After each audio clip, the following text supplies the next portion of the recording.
Najtrudniejsze było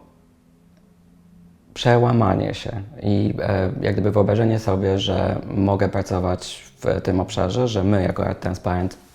możemy na dużą skalę, w pełni świadomie, jak gdyby przeprowadzić w tak dużej skali projekt we współpracy z Afryką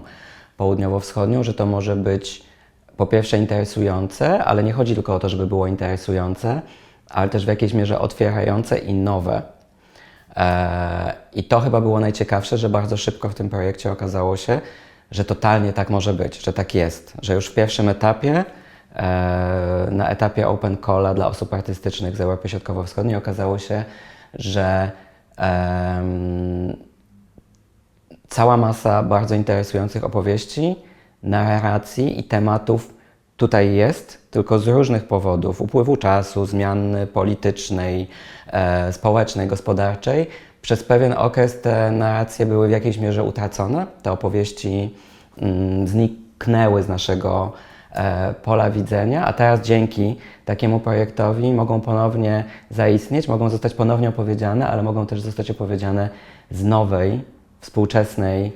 perspektywy i nie być tylko opowieścią o przeszłości, ale też wyznaczać jakąś nową perspektywę na przyszłość. I to jest chyba największa wartość tego projektu, bo tego rodzaju współprace nie są wciąż oczywiste, a jednocześnie mamy przecież gdzieś podskórnie świadomość tego, że kontynent afrykański jest ważny, coraz ważniejszy i coraz ważniejszym będzie w wielu obszarach, od politycznego, ekonomicznego, gospodarczego, po kulturalny także i te współprace powinny być z tych wszystkich względów pogłębiane, a takie projekty powodują, że to pogłębianie ma taki bardziej autentyczny wyraz. Wyjazd oczywiście, że wpłynął na moją perspektywę na całość, natomiast to nie był mój pierwszy raz, kiedy podróżowałem do Dar es Salaam w tym projekcie, dlatego że 2 lata temu razem z Małgorzatą Miśniakiewicz i trójką wyłonionych przez nas w Open Callu, tutaj w części europejskiej tego projektu osób artystycznych, pojechaliśmy na takie krótkie, około tygodniowe rezydencje właśnie do Dar es Salaam i okolic, więc już wtedy miałem taką pierwszą możliwość zetknięcia się z tym, jak to wygląda po tamtej stronie. Znaczy mam tutaj na myśli w ogóle to myślenie instytucjonalne, tamtejsze wystawiennictwo, ale też sposób pracy osób artystycznych i z osobami artystycznymi i bardzo pamiętam, wtedy podobało mi się to, może to jest tylko moje wrażenie, ale nie sądzę, że tam jednak instytucje funkcjonują odmiennie niż u nas, że mają, tak kolokwialnie rzecz ujmując, większy luz, że artyści mają większą przestrzeń, że poszczególne obszary sztuki, kultury nie są tak ściśle opisane i wypreparowane, jakby nie są tak hermetyczne względem siebie, raczej funkcjonują obok siebie, a często wspólnie. Tutaj przykładem jest ta instytucja, z którą my ściśle współpracujemy, czyli Dar es Salaam, czyli Nafacy Art Space w Dar es Salaam. To jest tak naprawdę takie centrum kultury, które łączy zarówno sztuki wizualne, ale też dźwięk, taniec, film, performance. I to nie stoi ze sobą w opozycji, nie kłóci się w żaden sposób. Często się w sposób naturalny przenika albo funkcjonuje zupełnie jakby podążając swoimi torami i spotyka się tylko w niektórych momentach. To jest wszystko takie niewymuszone i to mi się bardzo podobało. Wydaje mi się, że w naszym tutaj europejskim, również środkowoeuropejskim życiu instytucjonalnym trochę takiego luzu i właśnie otwartości, która za tym idzie, momentami brakuje. Ta otwartość u nich, w Nafacy w tym przypadku, przejawiała się też w tym, że oni rzeczywiście, mam wrażenie, z jednej strony realizują pewien pomysł na wystawiennictwo, na swoje działania w obszarze kultury szerzej, a z drugiej strony są bardzo otwarci na to, co my tutaj robimy, jednocześnie wcale się aż tak bardzo tym nie przejmując. To znaczy te wzorce europejskie są dla nich ciekawe, ale nie są obowiązujące, nie są tak paraliżujące, jak często bywają dla nas tutaj. My się chyba za bardzo często przejmujemy tym, jakie trendy obecnie panują, w ogóle jak to wystawiennictwo wyglądać powinno. U nich tego nie ma. Bardzo fajnym doświadczeniem było to, że okazało się finalnie, że tak naprawdę zrobiliśmy z Nafasi według przypuszczeń i tego, co mogliśmy stwierdzić, prawdopodobnie pierwszą w całej Tanzanii wystawę złożoną tylko i wyłącznie z prac wideo. To dla nas było interesujące widzieć ten proces, ale myślę, że najciekawsze było też dla samych organizatorów po stronie Nafasi, dlatego że oni z tą materią w takim wydaniu czy w takim zakresie do tej pory nie mieli do czynienia i potraktowali to jako wyzwanie, ale też jako rodzaj zabawy, której towarzyszył właśnie ten rodzaj charakterystycznego luzu. Potraktowali to też jako rodzaj wyzwania, który będzie też z korzyścią na przyszłość, bo to, że oni zainwestowali finalnie w zakup sprzętu multimedialnego i mają już też plan na jego dalsze wykorzystanie, nie tylko w obszarze sztuk wizualnych, ale też w związku z tym, że prowadzą także cykl warsztatów filmowych w ramach swojej działalności, ale też chcą go w przyszłości wynajmować, czyli też zarobkować na tym, co pozyskali w ramach projektu. To też jest taka wartość dodana. Więc tak, dużo zmian perspektywy mojej przede wszystkim i sporo, myślę, że to była też spora lekcja, właśnie taka spora lekcja, która nauczyła, a przynajmniej staram się wyciągnąć z niej przede wszystkim rodzaj dystansu do tego, co sam robię w obszarze wystawiennictwa. Ja myślę, że to w ogóle pytanie o równość jest takie tricky i należałoby najpierw w pierwszej kolejności przede wszystkim jakoś zdefiniować, o jaką równość nam chodzi. Kogo względem kogo, czego względem czego. Na takim bardzo obiektywnym, funkcjonalnym poziomie myślę oczywiście, że tej równości w dużej mierze nie ma, bo po raz pierwszy tak dosadnie i bezpośrednio zetknąłem się z tym brakiem równości właśnie wtedy, kiedy wyjeżdżaliśmy 2 lata temu na rezydencję, albo kiedy realizowaliśmy te rezydencje, ponieważ one miały 2 etapy. Pierwszym etapem był wyjazd nasz, kuratorów z Europy wraz z osobami artystycznymi stąd do Dar es Salaam, ale w drugim etapie to osoby artystyczne z Kenii, Tanzanii i Ugandy przyjeżdżały tutaj do nas, do Polski, do Wrocławia. Niektóre potem podróżowały dalej po Europie. No i o ile my nie mieliśmy z tym najmniejszego problemu, to znaczy wystarczyło wziąć paszport, kupić bilet i polecieć i nawet na miejscu, na lotnisku kupowało się wizę. O tyle osoby stamtąd bardzo długo czekały na decyzję, czy tę wizę do Europy w ogóle dostaną, czy nie. W przypadku osoby z Kenii to w ogóle trwało i długo i tam nastąpiły dodatkowe perturbacje w związku z pewnymi zaniedbaniami ze strony tej osoby, ale to też wymagało dużej uwagi i atencji po prostu i całego procesu, przeprowadzenia całego procesu tych zgód, formalności, a i tak do końca nie było pewne, czy rzeczywiście uda się ich wszystkich zgromadzić tutaj, więc na tym poziomie tej równości zdecydowanie nie ma. No jest to efekt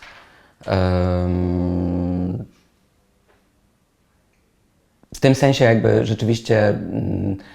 przynależymy do tego porządku postkolonialnego.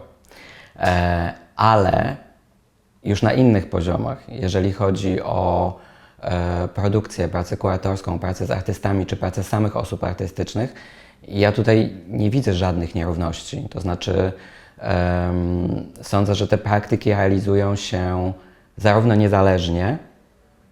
i w pełni, i w jakiejś pełni, jak i są ze sobą, mimo tej odległości geograficznie rozumianej, są ze sobą równoważne. Ja nie odczuwałem w pracy z osobami artystycznymi, ani też z kuratorami czy animatorami kultury po tamtej stronie żadnego rodzaju nierówności czy nierównoważności naszych praktyk. Wydaje mi się, że one są równoważne i co więcej, są równoważne, ale na tyle też różnorodne, że możemy się w ich obszarze wiele od siebie po prostu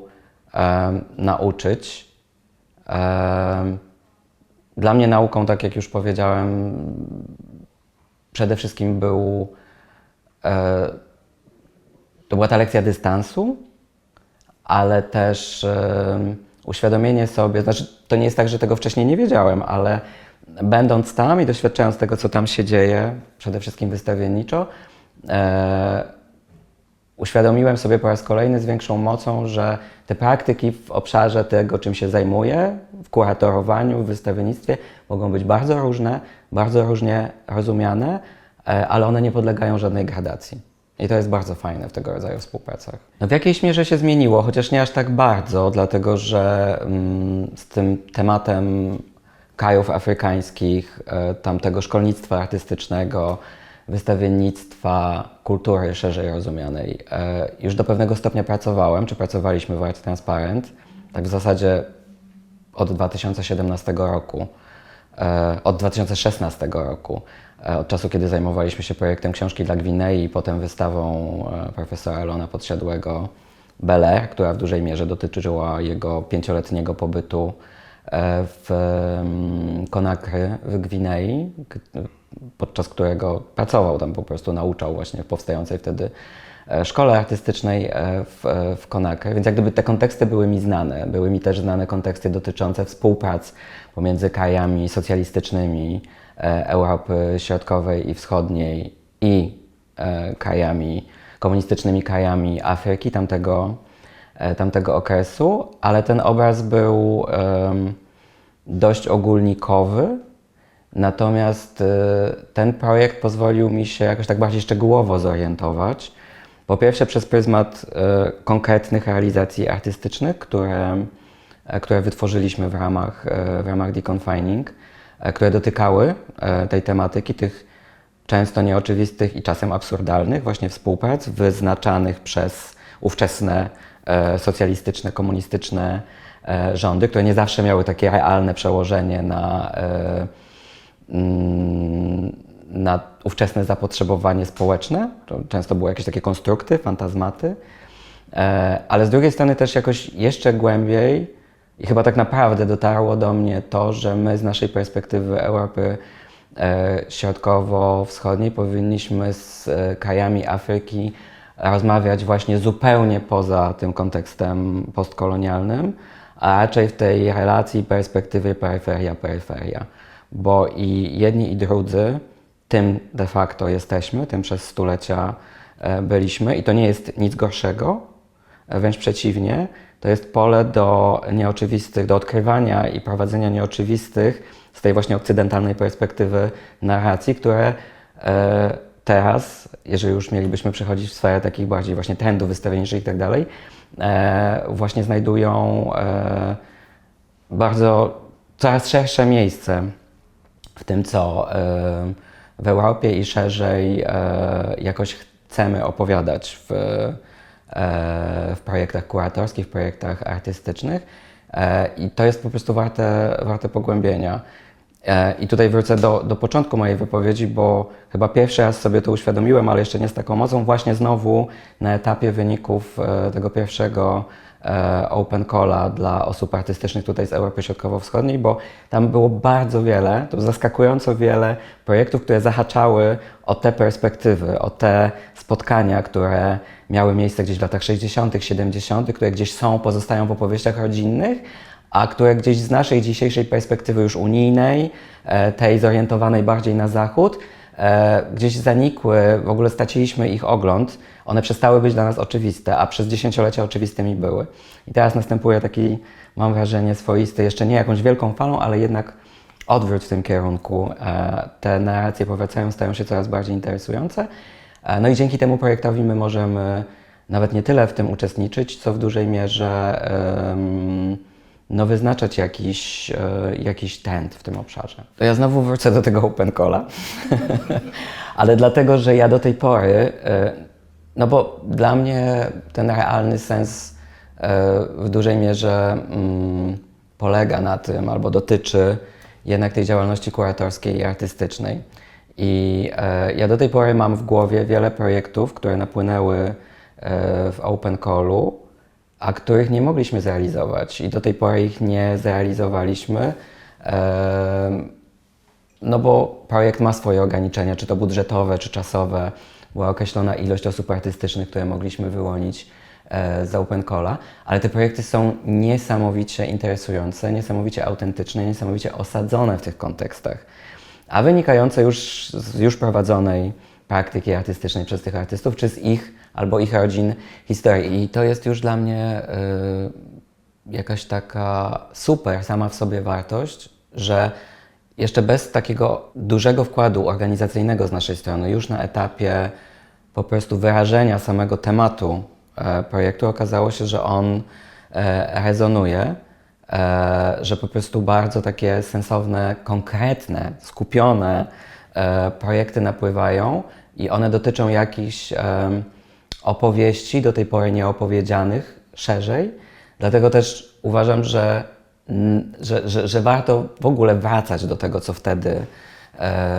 wtedy napłynęło, do tego, jak odpowiedziały osoby artystyczne i to rozwijać, bo ewidentnie jest potrzeba. To znaczy dla mnie to, co wynik tego Open Calla był jakąś taką jasną odpowiedzią, że jest materiał, ale jest też potrzeba wypowiedzenia tego, że to jest jakiś element być może naszej, to już tak trochę górnolotnie, ale jednak być może jakiś nieopowiedziany do tej pory element naszej tożsamości społecznej, narodowej, polskiej, środkowoeuropejskiej, to jednak był jakoś znaczący okres. Przecież przez kilkadziesiąt lat byliśmy, jakby nie było, krajem socjalistycznym, który miał swoje polityki i jedną z tych polityk były te współprace, różne bardzo, ale jednak współprace międzykontynentalne. Więc próba jakiegoś bardziej świadomego i takiego uporządkowanego opowiedzenia, również przez pryzmat sztuk wizualnych, tamtych historii, ma też sens społeczny. Znaczy myślę, że moim doświadczeniem z projektu Deconfining, które zabieram do kolejnych działań, jest to ta lekcja luzu i dystansu. To jest, myślę, bardzo ważne i też ta lekcja innej perspektywy na wystawiennictwo, że ono może zupełnie inaczej wyglądać i to jest totalnie okej i to jest równoważne. Poza tym ja myślę, że ten projekt nauczył mnie też tego, że warto przyglądać się nieoczywistym narracjom i że czasem bo na początku tego projektu mi się wydawało, że poza tymi właśnie takimi postkolonialnymi historiami, że tutaj niewiele będzie. A okazało się, że zupełnie nie, że jest bardzo wiele i zupełnie poza tym głównym postkolonialnym nurtem, że właśnie,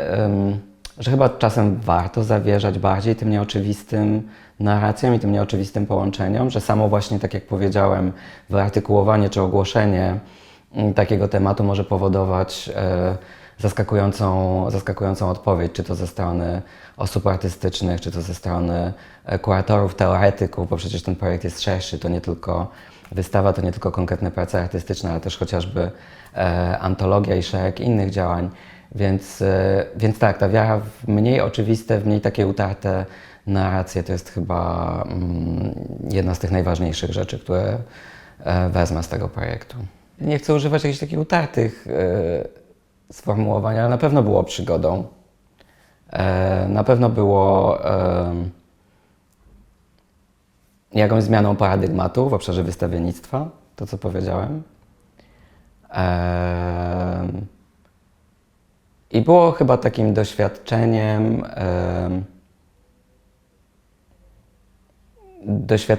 bycia poza główną narracją, co paradoksalnie okazuje się być tym momentem, w którym wyznacza się jakby początek nowych opowieści.